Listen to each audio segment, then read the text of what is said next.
All right, so you don't save what is left after spending. You spend what is left after you save. So welcome back, fellow escapees. Welcome back to my channel where I help burnt out corporate employees ditch their boring 9-to-5 and create financial freedom. So in today's video, I'm gonna talk about how I was able to save $35,000 in 1 year. Now I've done several saving challenges over my lifetime, but this is just one particular year that I felt like it really helped my life, and I was so proud of myself to be able to accomplish it. So in this video, I'm going to talk about people who earn under $100,000. Of course, if you earn more than six figures, then you should be able to do this a lot faster. But when I did this challenge, I earned less than $80,000. So I know you guys can do it. Even if you have a low income, you're still able to put away a good amount of money. So one of the things I would like to share with you is I did not use any type of savings account or like CDs, bonds, or any stocks to achieve this. This was purely just the principal in the money I saved. Now, I probably could have put it into a high yield savings account, but I wasn't sure if I was gonna pull the money out before the 12 or 24 month period, because some of the high yield CDs and savings accounts at the bank, they want you to leave the money in there a year, 2 years, 3 years in order to get certain returns on your investments. And I just wasn't sure I was going to do that. I was just trying to save this money up. And I had a goal of what I wanted to use the money for. So what I would like to hear from you guys is in the comment section, drop below, what are you going to use this $35,000 for? Are you going to pay for your kids' college tuition? Are you going to put it down on a house or an investment property? Are you going to start a side business with it? Or do you just want this money in the bank as a cushion for maybe emergency funds? So I would love to know if you're going to join this challenge, as well as what you plan to do with the money once you have it saved up. Now, depending on what you're going to do with the money, that will determine how long you're going to leave it in the bank. So you probably could open up a high yield savings account or a CD, which is a certificate of deposit at a bank. So a lot of people say, like, there's no way you can save this amount of money in 1 year. And, I probably couldn't pull this off. But what I wanted to tell you is, if you create a budget for yourself, the B word, the word that a lot of people dislike to use and hear, that B word actually will create freedom for your life. So even though it's a word in a system that most people don't want to adhere to because it feels restrictive to them, that is the only way you're going to be able to do this. You gotta figure out, especially if you don't make a lot of money, you gotta figure out like where's your money going, what are your necessities, what are your major expenses, and then you gotta find a way to come up with that extra money from your paycheck. Now, how I did it was, because I wasn't making that much at the job I had, I went and took on a part-time job. Now, if you can get overtime at your primary job, of course that is a goal. You want to try to do that first, is get some overtime at your primary job. But if your primary job doesn't allow overtime or doesn't have enough overtime, you can also take on another job that pays between $15 to $18 an hour, and you could still achieve this goal. All right. So, and I want to tell you, so if you do find a job between $15, $18 an hour, most likely you're going to work about 20 to 25 hours a week on top of your full-time job in order to achieve this goal. Because like I said, most people, if you're making under, 100 grand, maybe you're making 80, 50,000, 60,000, it's really hard to save almost pretty much 40, 50, 60% of your income to get to this number when you have a lot of other expenses. But you want to lower your expenses, and you want to push yourself to do this, because once it's done, once you have the money, it will open up a lot of doors for you to do other things, start a business or invest that money, and then it's going to grow and return and give you more money in the future. So at my primary job, I was able to save about $15,000 a year. And because I had those other bills I was telling you about, like living expenses, housing expenses, some debts I had, so I was able to, what I wanted to do was I wanted to use my primary income to pay down some of those bills. And then what I had left over was the $15,000 for the year, spread out over a year, throughout my paychecks, not at one time, but like as I got paid, I had this much to put away. So I would put that away, and then next paycheck, put more away. So I did that, and then I had to go look for a part-time job. Now, before I had my side business, like years later, then I did it the other way. I just worked my business, and it grew. It was enough money where I didn't have to go have another job. I just worked my side business, which then turned into a full-time business, right? Eventually, over time.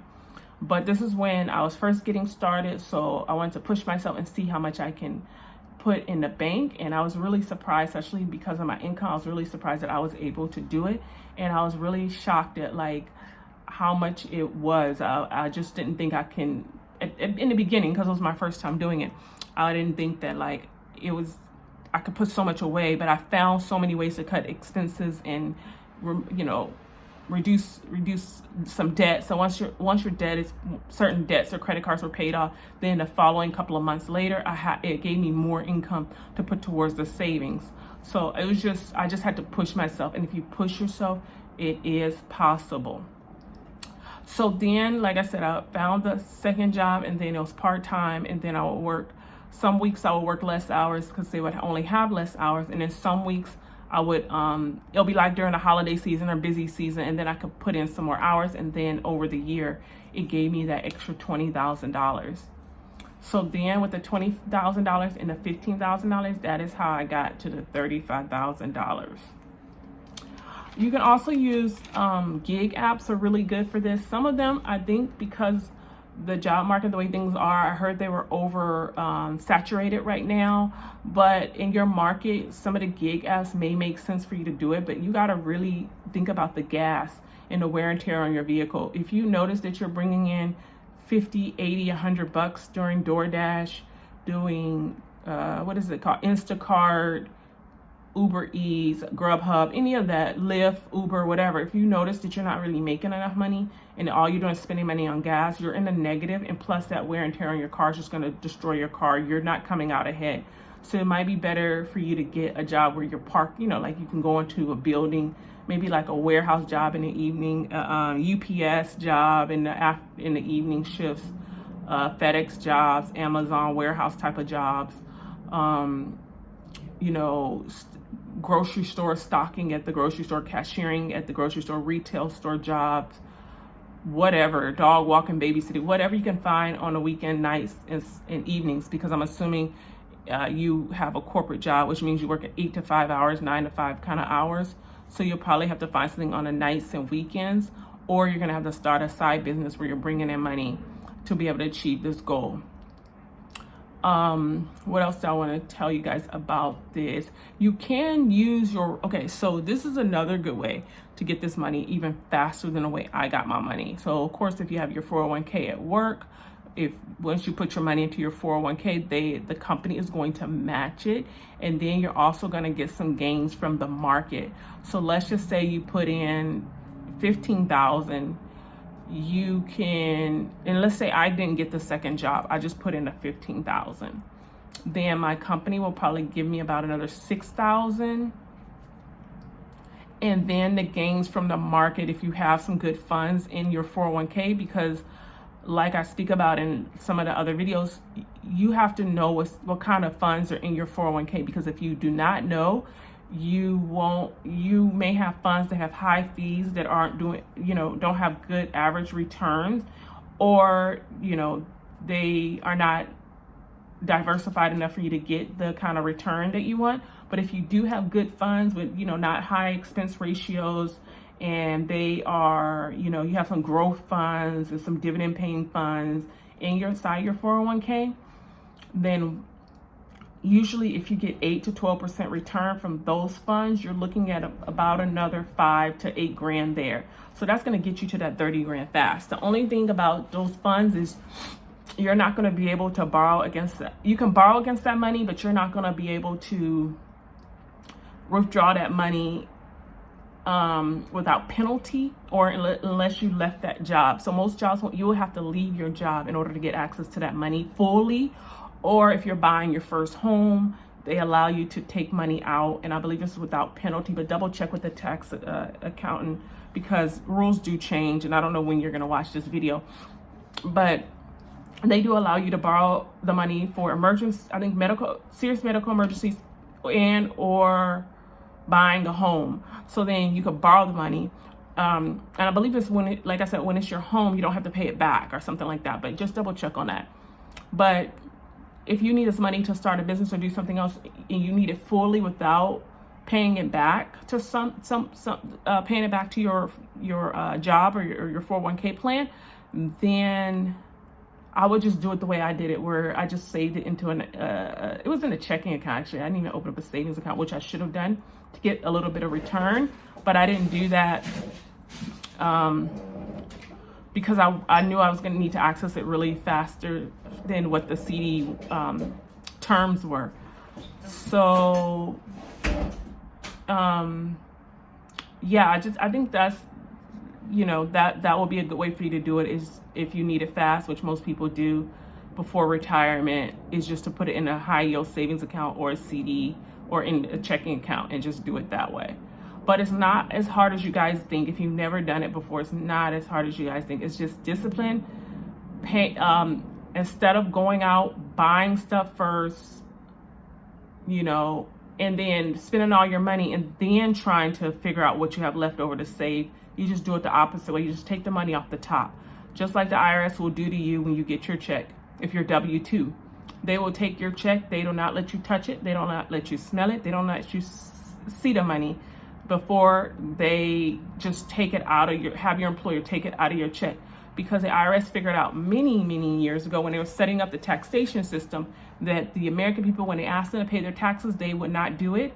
So they made it where you're forced into paying it out of your wages. If you're, like I said, a W-2. If you're a 1099 contractor, then you're responsible for paying your taxes at the end of the year. So they can't take it or touch it, at that time.